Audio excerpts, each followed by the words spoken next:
Tila na bahala si Coach Chot Reyes sa dalawang sunod na pagkatalo ng TNT, kasabay ng pagkawala ni Poy Aram sa koponan bunga ng suspension. Usap-usapan naman na naging emergency meeting na tumagal ng halos isang oras ng grupo ni Coach George Gallant matapos matalo sa NLEX Road Warriors. Pinasingaw naman ni Coach Team ang posibilidad na maglaro si Sistan overseas, partikular sa Europe, sakaling matapos ang kontrata nito sa Terra Firma.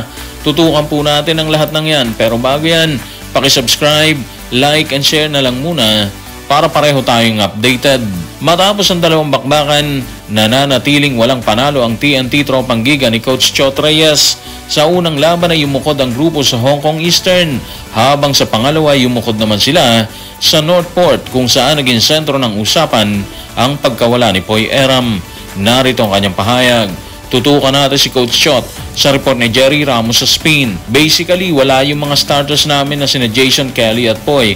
Mahirap talaga. Alam namin talaga na hindi kami maglalaro nang wala sila sa tatlong laban. Ang problema namin si Poy. Ibig sabihin, hindi excuse yun for him without Kelly to take himself out of these last 2 games. Kakasimula pa lang nila pero malaki na kagad yung problema ni Coach Chot Reyes, di ba? Dalawa na kasi sunod yung talo nila eh. So kailangan nilang bumawi sa mga susunod na bakbakan. Sa kaso ni Poy Aram, sobrang mahalaga siya dito kasi wala na si Kelly Williams, tapos nawala rin siya dahil sa suspension na pinato ng PBA sa kanya. Big deal talaga yon. Imagine wala ka ng Poy, wala ka pa rin Kelly Williams sa gitna ng koponan mo, di ba? Ang sakit nun sa parte ni Coach Chot Reyes. Mas masakit pa doon, natalo sila ng dalawang sunod. Natawagan kasi si Poy Aram sa unang quarter pa lang ng laban versus Hong Kong sa gitgitan nila ni Glenn Yang. Dahilan para masuspend po siya doon. Ang good news, isang laro lang yon. So ibig sabihin, sa laban ng TNT at Magnolia sa December 11, makakasama na nila si Poy Aram. Dito sa laban na to ng TNT sa Magnolia, sigurado tayo na babawi sila dyan, yung TNT. Tsak pupo na nila yung dalawang sunod nilang pagkatalo sa Northport at sa Hong Kong Eastern. Kaya ang resulta, isang dikdik ang laban yan sigurado. Yung Magnolia, isa pa lang din ang panalo nila dito. Natalo din sila sa nangungunang Northport. Imagine yung Northport 4-0 na sila ngayon. Hindi naman nakapagtataka yun. Unang-una kasi nagpa-practice din sila dyan. Pangalawa, gusto rin nilang manalo sa laban. Kaya yung determination nila, natatranslate nila sa bawat laban. At ang resulta, nananalo sila kahit sobrang tindi ng kalaban nila dyan. Habang tila magiging mahirap ang susunod na laban para sa TNT Tropang Giga, usap-usapan naman ang hindi kaagad pag-alis ng grupo ni Coach George Gallant sa venue matapos ang bakbakan versus NLEX. Kaya ang tanong ng bayan, ano ang ginawa ng grupo ng SMB sa Inaris Center na tumagal ng isang oras matapos ang laban?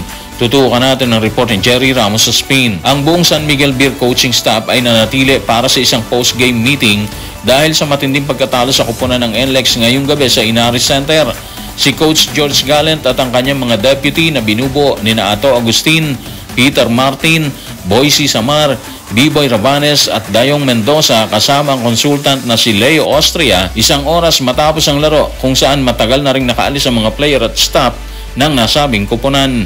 Okay, so para sa akin dapat lang yun dapat talaga na ginawa nila yung meeting. Unang-una, na-outplay talaga sila ng NLEX. Sa pangunguna, of course, ni Robert Bolick na kumamado ng 39 points, 2 rebounds, 9 assists at isang steal. Maganda pa yung dalawang quarters nila, di ba? Pero nung pumasok na yung third quarter, nagpakawala na yung NLEX ng mga birada na hindi na kinaya ng grupo ni Coach George Gallant. Andun din naman ang mga sagot ni Junmar Fajardo, pero hindi talaga naging sapat ang kanyang effort para pigilan ng NLEX. Si Junmar, meron siyang 20 puntos, 19 rebounds, 3 assists at 2 steals. Malaki, di ba? Si Quincy Miller, kumamada rin siya ng 21 points at 11 rebounds. Si CJ Perez, nagtala din siya ng 14 puntos, 7 rebounds, 3 assists at 2 steals. Problema, pumutok si Bolick sa parehong 3 at 4 sa nasabing bakbakan. 3 out of 3 siya sa 3 at 2 out of 3 naman siya sa 4. Ganun ka-sharp ang isang Robert Bolick nung gabing yon. Actually, hindi lang si Bolick Si Semerad andun din. Meron din siyang 4 out of 9 sa 3 dahilan para magtala siya ng 12 puntos. Si Torres, si Roger, si Herndon, kumamada rin sila sa 3 para igapos talaga ang SMB ni Coach George Gallant. Obviously, laking bagay ng pagtutulong-tulong ng grupo ni Robert Bolick. Nakuha nila ang panalo na sa mga naunang quarters nangunguna pa yung SMB. At yun ang isa sa mga rason bakit sila nag-emergency meeting matapos yung bakbakan. Kahit hindi nagpaunlak ng anumang pahayag si Coach George matapos ang meeting, ramdam mo talaga na pinag-usapan nila ang pag-collapse ng kanilang laban. Kung nag-emergency meeting ang grupo ng SMB matapos matalo sa NLEX, pinasingaw naman ni Coach Tim Cone ng posibilidad na mapunta sa Europe or maglaro sa Europa si Christian Standhardinger matapos ang kanyang kontrata sa Terra Firma ngayong Disyembre. Narito ang kanyang paglalahad. Tutukan natin si Coach Tim sa report ni Richard D. ng The Manila Times. Hindi ko alam kung ano nangyayari doon sa Terra Firma at hindi ko alam kung ano nangyayari doon sa pagitan niya at ng kanyang mga kasamahan sa kupunan o pamunuan. Tingnan natin kung saan siya pupunta. Baka maglaro siya sa Europe or sa ibang lugar. Talented siya at may skill.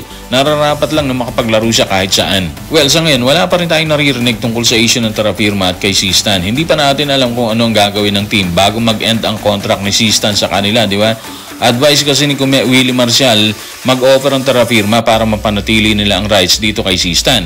Sa panig naman ni Sistan, gusto na niya magretiro pero paniwala naman ni Coach Tim, may kakayahan pa siya maglaro, di ba?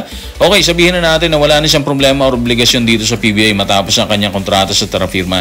Para sa akin, deserve rin naman talaga niya na mailabas ang anumang natitira sa tangke niya, di ba? Yung sinasabi ni Coach Tim na may kaya pa siyang ilabas bilang isang player. So kung gagawin niyang tumawid overseas, Europe man yan or B-League, posible talaga yon. Ganon din naman ang nangyari sa ilan nating PBA players dito na nagdesisyon maglaro sa B-League at sa KBL. Kaya siguro, hindi na rin talaga tayo magugulat kung isang araw sumambulat yung balitang nasa ibang liga na si Christian Standhardinger at overseas pa. Base rin naman sa nakikita ni Coach Tim, malaki pang potential niya at dapat niyang mailabas pa yon.